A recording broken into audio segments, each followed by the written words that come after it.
Welcome to the President's Diary, where we take a look at His Excellency Dr. President Irfaan Ali's week of activities. His Excellency started his week by witnessing the swearing-in of a new Guyana Elections Commission GCOM Commissioner, former Minister of Home Affairs Clement Rowley. Rowley, who is a long-serving politician, is replacing Bibi Shadick, who recently passed away. President Ali, during brief remarks, congratulated Rowley on his new appointment, noting that his experience will add value to the work of the Commission.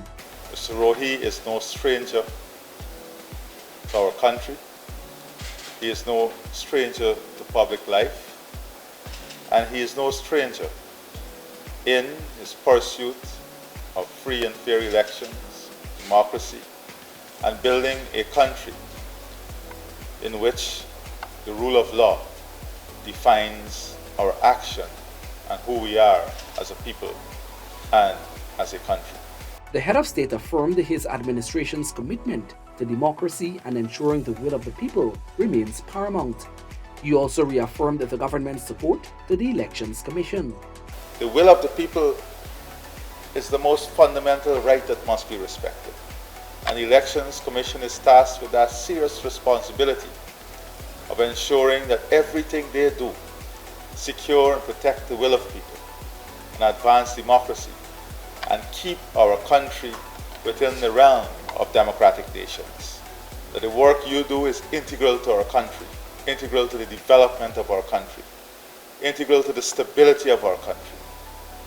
And you have my full support in ensuring that you continue to make decisions that are in the best interests of our country and the people, and in advancing, securing, and promoting democracy. President Ali also attended the funeral of a former minister and member of parliament, Bibi Shadick.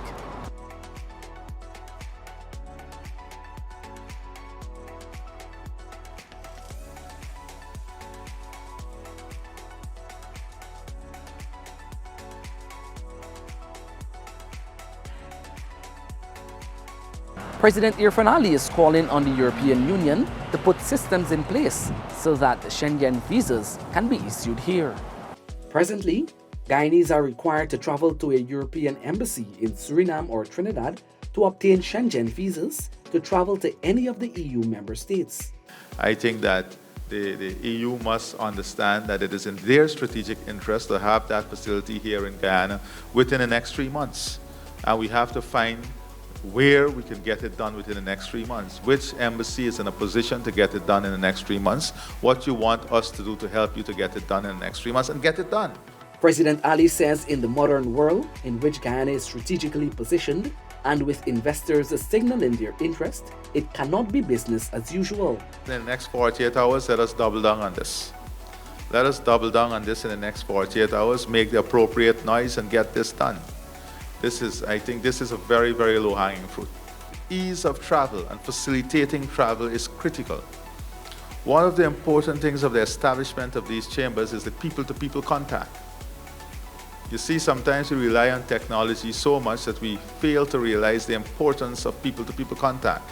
Nevertheless, the President urged that the Chamber of Commerce be used to change the scale of business in Guyana and move away from just conducting transactions.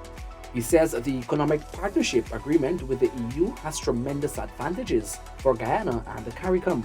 So this is a challenge, but it's not a challenge that cannot be overcome, or it's not a challenge that we can derive the benefit from. It requires hard work, it requires commitment, it requires us understanding that we have to change our way of thinking, change our method. President Ali has assured members of the Civil Society Forum that civil society's involvement is critical to Guyana's development.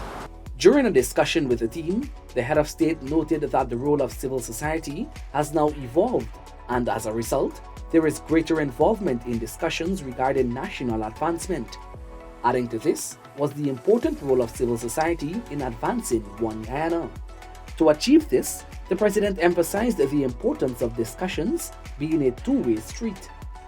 Members of the forum expressed gratitude for the dialogue and assured that they are willing to engage moving forward.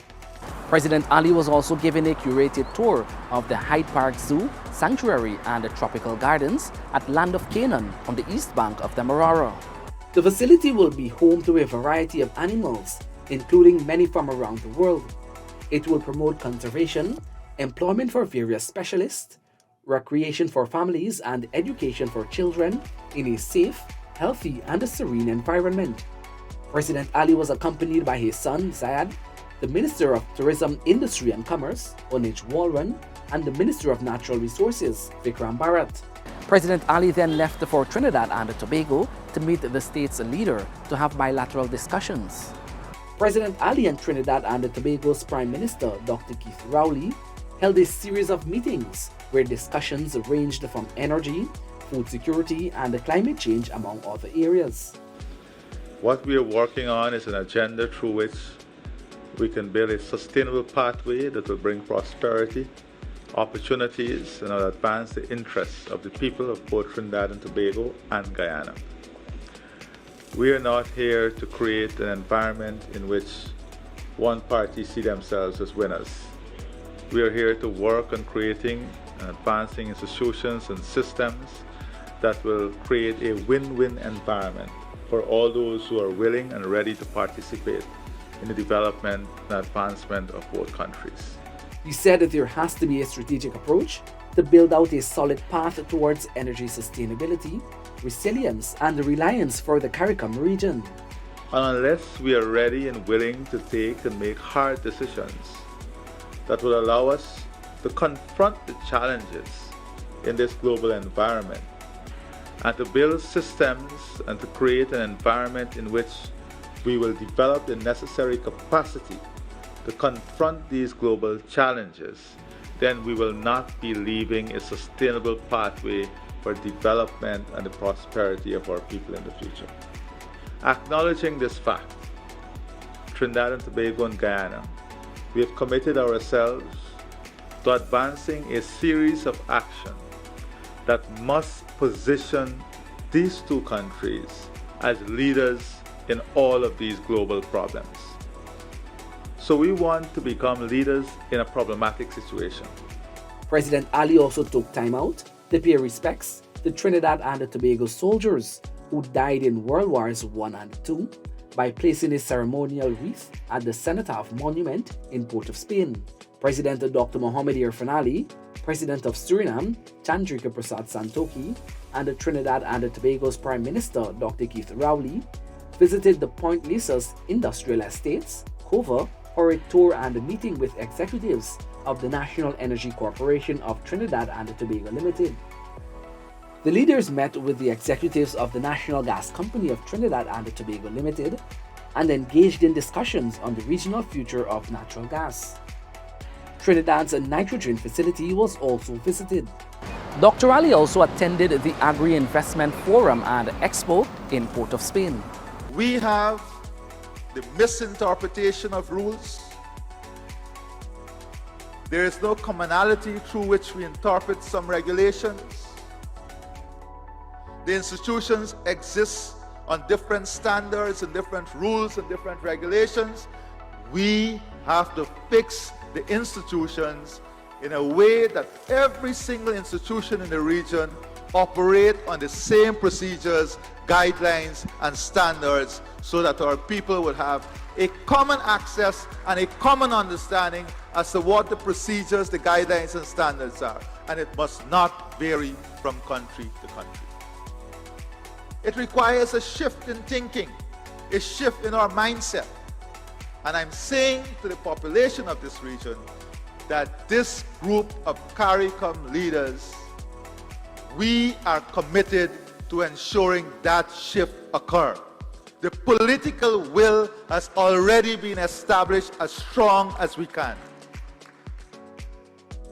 So we have to fix the institutions, the infrastructure. President Irfaan Ali witnessed the signing of a memorandum of understanding between the Guyana Office for Investment and the Trinidad Agro-Processing Company, Novo Life Farms, to facilitate the company's setting up an agro-processing plant in Guyana. The signing followed a tour of Novo Life Farms operations in Cova, Trinidad and Tobago by President Ali, Minister of Agriculture Zulfikar Mustafa, Minister of Foreign Affairs and International Cooperation Hugh Todd, Minister of Tourism, Industry and Commerce Onij Walrand, and the Chief Executive Officer of Guyana Office for Investment Dr. Peter Ramsarup, along with other officials of the Government of Guyana. This has been the President's Diary, where we took a look at His Excellency Dr. Mohammed Irfaan Ali's week of activities. Thank you for watching, and do join us again next week.